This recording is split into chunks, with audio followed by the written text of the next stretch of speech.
Good day, I'm Stacey Ann Smith, and this is your JIS News for Friday, February 28.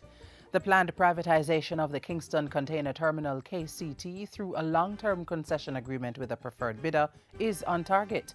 Transport and Works Minister Dr. Omar Davies told Parliament Tuesday that bidders had been provided with a draft concession agreement.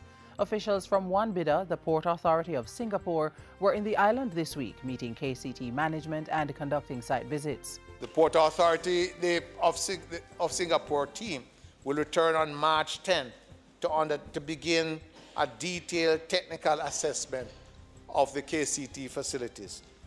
Similar visits are scheduled for the other bidders. Dubai Port World is scheduled from March 17 to 18, and the CMA CGM Consortium is scheduled from March 19 to 21. Dr. Davies says bids are to be returned on May 22, 2014, and the evaluation should be completed by June 20. After which a provisional bidder will be selected by the commencement of negotiations of the concession agreement. Negotiations are expected to be completed by September of this year.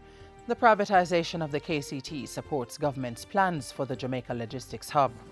Prime Minister Portia Simpson Miller is encouraging Jamaicans to become qualified and ready to take advantage of existing opportunities in the job market and those expected from upcoming investments. Mrs. Simpson Miller was addressing the 10th anniversary award ceremony for the Community Training for Empowerment Program CTEP held recently in Montego Bay. Because as a government, we are serious about human resource development and resolute about increasing the training and skill levels of our people. The CTEP program is a fine example of what we need in every community throughout Jamaica to actualize the economic revolution that is needed for growth, for development, and certainly for prosperity. In the last 10 years, CTEP has trained more than 1,000 residents of the South St. James constituency for jobs in the hospitality industry. Zinc fences are now a thing of the past in the southwest St. Andrew community of Greenwich Town, thanks to a $6.7 million project of the Jamaica Social Investment Fund. JSAFE erected 291 meters of UPVC fencing and installed 27 pedestrian gates in the community. At Wednesday's official unveiling ceremony, Prime Minister Portia Simpson Miller told recipients the infrastructure was theirs to protect. It is yours, and I'm going to ask you that we keep the fence looking as good as it is today. Community members contributed 25% of the construction cost through sweat equity. Tourism Minister Dr. Wickham McNeil leaves the island Sunday for Berlin, where he'll attend the International Tourism Exchange.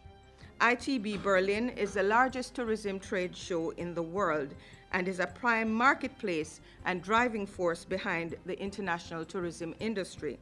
The event showcases hotels, tourist boards, tour operators, airlines, among others related to the travel industry. Dr. McNeil will also hold meetings in London with tour operators and other strategic partners. The tourism minister returns to the island on March 7.